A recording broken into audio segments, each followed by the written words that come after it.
Hello friends, welcome to our channel நாலொரு tasty சமையல். எல்லாரும் எப்படி இருக்கீங்க friends? இன்னைக்கு நம்ம சேனல்ல ஒரு ஸ்பெஷல் ரெசிபிஸ் தாங்க நம்ம பார்க்க போறோம். Set dosa with vada curry. இதுதாங்க இன்னைக்கு ஸ்பெஷல் ரெசிபி. செட் தோசைன்னு ஹோட்டல்ல கேட்டிங்கன்னா ஒரு yellow கலர்ல லைட்டா ஊத்தப்பமும் இல்ல, ரோஸ்டும் இல்லாம ஒரு ரெண்டு மெல்லிசா ஒரு தோசை ஊத்தி கொடுப்பாங்க. தொட்டுக்கிறதுக்கு சைடிஷா பாத்தீங்கன்னா வடையில செஞ்ச ஒரு மசாலா கிரேவி கொடுப்பாங்க. நம்ம ஹோட்டல்ல ஆர்டர் பண்ணி சாப்பிட்ற செட் தோசை வடகரியை நம்ம எப்படி வீட்லயே ஈஸியா ஹெல்த்தியா பண்றதுங்கிறதாங்க இன்னைக்கு நம்ம பார்க்க போறோம். ஆக்சுவலா இந்த லாக்டவுன் சமயத்துல நம்ம ஹோட்டல் உணவுகளை தவிர்க்கிறது ரொம்பவுமே நல்லதுங்க. அட் த சேம் டைம் நம்ம ஹோட்டல் எஃபெக்ட்ல நம்ம எப்படி வீட்டில் நம்ம செய்கிற மெனுவை மாற்றணுங்கிறதாங்க இன்னைக்கு கான்செப்ட். ஸோ வாங்க இந்த டிஷ் எப்படி செய்யறதுன்னு பார்க்கலாம். முதல்ல செட் தோசை செய்யறதுக்காக நம்ம அரிசியை ஊற வச்சிடலாங்க. நான் பார்த்தீங்கன்னா 2 டம்ளர் இட்லி அரிசி ஒரு பவுலில் போட்டுக்கிறேன். உளுந்தும் பார்த்தீங்கன்னா அரிசி கூட ஊற வச்சிடலாம். அதுக்கு பார்த்தீங்கன்னா ஒரு 1/2 டம்ளர் அளவுக்கு உளுந்து அரிசி கூட சேர்த்திக்கிறேன். 1 டீஸ்பூனுக்கு வெந்தயமும் இதில் போட்டுக்கலாங்க. இப்போ எல்லாத்தையும் ஒன்றா சேர்த்தி தான் நம்ம ஊற வைக்க போகிறோம். இப்போ பார்த்தீங்கன்னா எல்லாத்தையும் ஒரு 3 தடவை தண்ணி விட்டுங்க, நல்லா வாஷ் பண்ணிட்டு அதுக்கப்புறம் 4வது தடவையாக நீங்கள் ஊற்றுற தண்ணியோட அப்படியே ஊற வச்சு அப்படியே அரைச்சிக்கலாங்க. இப்போ எந்த டம்ளரில் அரிசி அளந்தமோ அதே டம்ளர் அளவில் 1 டம்ளருக்கு அவல் எடுத்திருக்கேன். நான் லேஸ் அவல் தான் எடுத்திருக்கேங்க, வெள்ளை அவல். இது பார்த்தீங்கன்னா இதை தனியாக ஊற வச்சுக்கலாம். தண்ணி விட்டு அலாசி நீங்கள் ஊற வச்சிடுங்க. ஓகேங்க, அரிசி உளுந்து எல்லாம் சேர்த்து நம்ம ஊற வச்சுட்டோம். ஒரு 3 மணி நேரம் ஊறட்டுங்க. அட் த சேம் டைம் நம்ம வடைக்கு வடைப்பருப்பும் ஊற வச்சுக்கலாம். நான் பார்த்தீங்கன்னா வடைக்கு செய்யறதுக்காக நான் வடைப்பருப்புனே விற்பாங்க பார்த்தீங்களா, அதில் 1 டம்ளர் எடுத்திருக்கேங்க. இந்த வடைப்பருப்பு கூட அதே அளவு நான் கடலைப்பருப்பும் 1 டம்ளர் போட்டுக்கிறேங்க.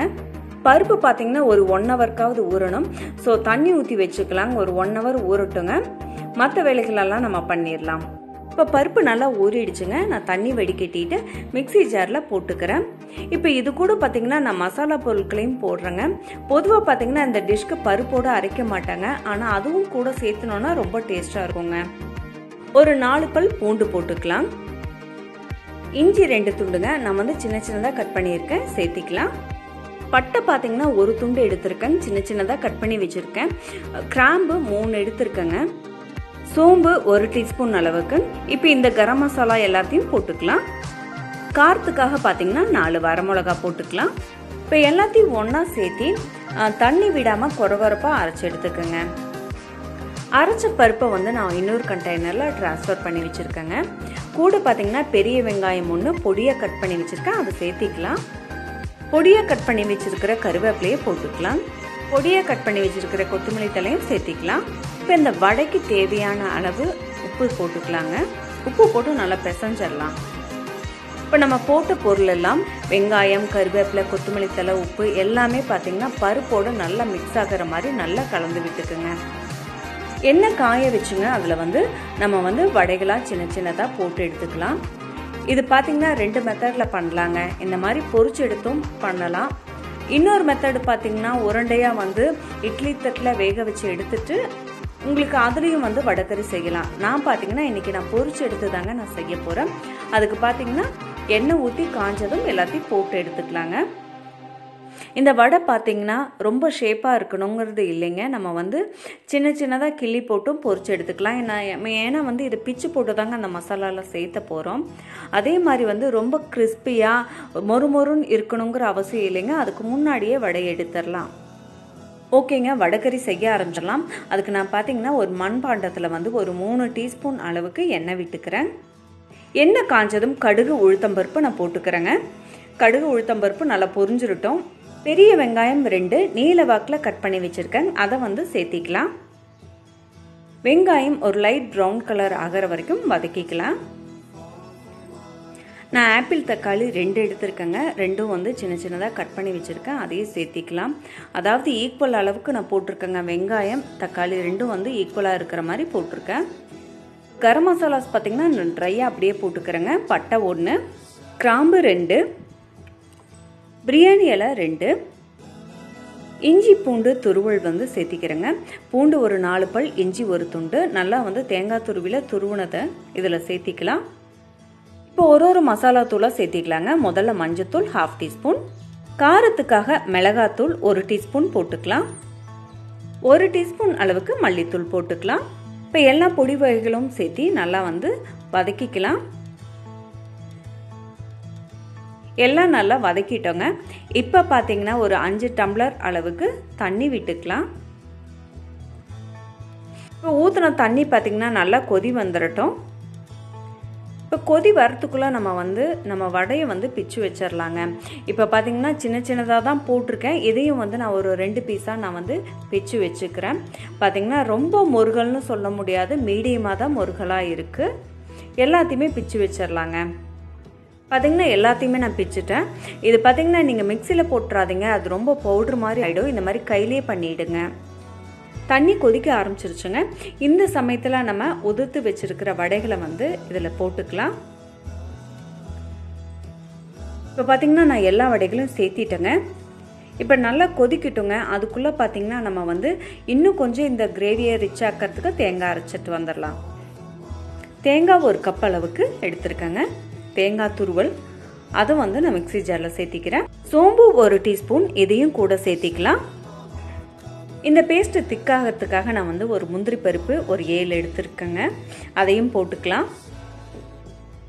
இப்போ ஊற்றின தண்ணி பார்த்திங்கன்னா நல்லா வடைப்பருப்பு அப்சர்வ் ஆகிருக்குங்க. இப்போ வந்து கூட நம்ம வந்து அரைச்ச தேங்காய் பேஸ்ட்டை ஊற்றிக்கலாம். இப்போ இந்த வடைக்கறிக்கு தேவையான அளவு உப்பு சேர்த்திக்கலாங்க. நம்ம வடையிலையுமே உப்பு போட்டிருக்கோம், அதனால் எந்த அளவுக்கு அது மட்டும் போட்டுக்கலாம். இப்போ தேங்காய் ஊற்றுனது ரொம்ப கொதிக்கணுங்கிறது இல்லைங்க, ஒரு 2 கொதி வந்தால் போதும். இப்போ இந்த சமயத்தில் கருவேப்பிலை தூவி இறக்கிக்கலாங்க. Finally வடைக்கறி ready பண்ணியாச்சுங்க.